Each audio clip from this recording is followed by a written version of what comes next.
देखिए, जहां तक बात आपने की कि उत्तर प्रदेश में आदरणीय योगी सरकार में रोजगार, नौकरियां, तमाम विकास की बातें आपने की कि विपक्ष इस पर आरोप लगा रहा है, तो ये विपक्ष की कल्पना से बाहर बात थी। जो 4 वर्षों में आदरणीय योगी जी ने उत्तर प्रदेश में चौमुखी विकास किया है, ये खाली कहने के लिए वर्ड नहीं है कि चौमुखी विकास। हम आपको बताते हैं कि विकास हुआ है। जब हमको उत्तर प्रदेश मिला था 2017 में, आप सब जानते हैं कैसा था। जंगल राज था, भ्रष्टाचार था, गुंडा राज था, लोग त्रस्त थे, महिलाएं सड़क पर निकलना पसंद नहीं करती थी, घरों से बच्चियां स्कूल नहीं जाना चाहती थी। तो इन सब चीजों को दुरुस्त करा है आदरणीय योगी जी ने, भारतीय जनता पार्टी की सरकार ने। हमने आते ही सबसे पहले हमने कानून व्यवस्था को सुधारने का काम किया। आप देखिए, अभी तक 4 वर्षों में 7,500 एनकाउंटर किए हमारी इसी पुलिस ने। 130 दुर्दांत अपराधी मारे गए।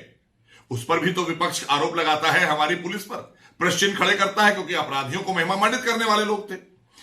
4 वर्षों में लगभग 4 लाख नौकरियां पारदर्शी तरीके से, एक भी नौकरी में कोई सवाल नहीं उठा आज तक। वरना ये विपक्ष के लोग जो सवाल उठा रहे हैं, ये क्या छोड़ देते? ये आपको बताने आते। इसका परिणाम यह है कि आज एक भी नौकरी में कोई रिश्वतखोरी का काम नहीं होता है, जैसे सपा के कार्यकाल में हुआ था कि पहले से तय हो जाता था कि इनको नौकरी देनी है और इतने लाख में वो नौकरी बेच दी जाती थी। आज पारदर्शी तरीके से पूरे उत्तर प्रदेश में नौकरियां कर रहे हैं हमारे नौजवान। 4 लाख नौकरियां। उसके साथ साथ जब हमने इन्वेस्टर समिट किया, जब कानून व्यवस्था अच्छी हुई, तो लोगों का विश्वास बढ़ता गया योगी सरकार पर, और पूरी दुनिया से उद्यमी आए, देश के उद्यमी आए। उन्होंने इन्वेस्टर समिट में लगभग 5 लाख करोड़ के एमओयू साइन किए और 2.5 लाख करोड़ के एमओयू जमीन पर उतरे। उससे तमाम नौकरियां सृजित हुई।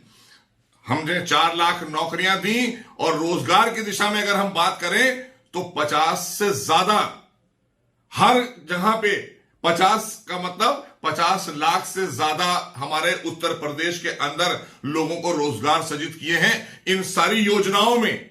आप उठाकर देखिए, एमएसएमई हमने एक आर्थिक व्यवस्था को सुधारने के लिए बैकबोन बना दी। ये सब योजना आदरणीय योगी जी लेकर आए। आज विपक्ष कहां बात कर रहा है? किस मुंह से? विपक्ष के पास इनकी कल्पना में नहीं था कि इतना विकास भी हो सकता है। इच्छा शक्ति नहीं थी ना इनकी। निजी स्वार्थों के लिए सरकार चलाने वाले लोग थे, इसलिए ये नहीं कर पाए। अगर चाहते तो कर सकते थे। जिस तरह से आदरणीय योगी जी ने कोरोना काल में हमारा एक भी श्रमिक भाई बाहर नहीं गया यहां से वापस आने के बाद, आज सबको रोजगार मिला हुआ है। हमने सारी मिलें चलाई।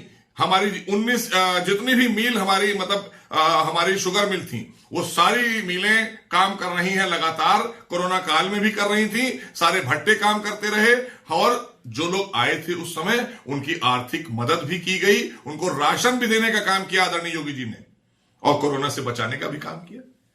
तो ये सारी चीजें देखकर आज विपक्ष विचलित है।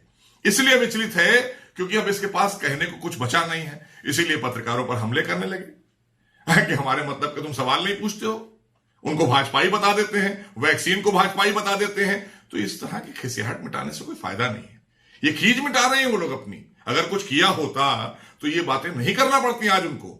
और आप परसेप्शन ले लीजिए, आज आदरणीय योगी जी की लोकप्रियता पूरे विश्व में लगातार बढ़ रही है। WHO तक ने तारीफ की है उत्तर प्रदेश की सरकार की कि कोरोना काल में बहुत अच्छा काम किया है आदरणीय योगी जी की सरकार ने। तो इन सब चीजों से विचलित तो होगा विपक्ष, चाहे अखिलेश जी हो, बहन जी हो, और चाहे कांग्रेस की प्रियंका वाड्रा हो। तो इन्होंने कभी ये सब चीजें ना की थी, ना ये कर सकते थे, क्योंकि इन्होंने जो किया वो सब पूरे देश ने देखा और पूरे प्रदेश ने देखा। और आज 4 वर्षों में जिस तरह के काम आदरणीय योगी जी ने किए हैं, इसी से लोकप्रियता उनकी पूरे विश्व में फैली है। और इसको लेकर ये सब विचलित हैं, क्योंकि अब इनका पतन हो चुका है, ये खत्म हो चुके हैं। इन्हें वापसी ही नहीं करनी है, क्योंकि कोई एजेंडा था नहीं इनके पास में, ना नौजवानों के लिए, ना गरीबों के लिए, ना किसानों के लिए, ना महिलाओं के लिए। हमने तो सारे ही क्षेत्र में काम किया है आदरणीय योगी जी की सरकार ने। तो ये उसका परिणाम है कि आज उनकी लोकप्रियता से घबराए हुए हैं लोग।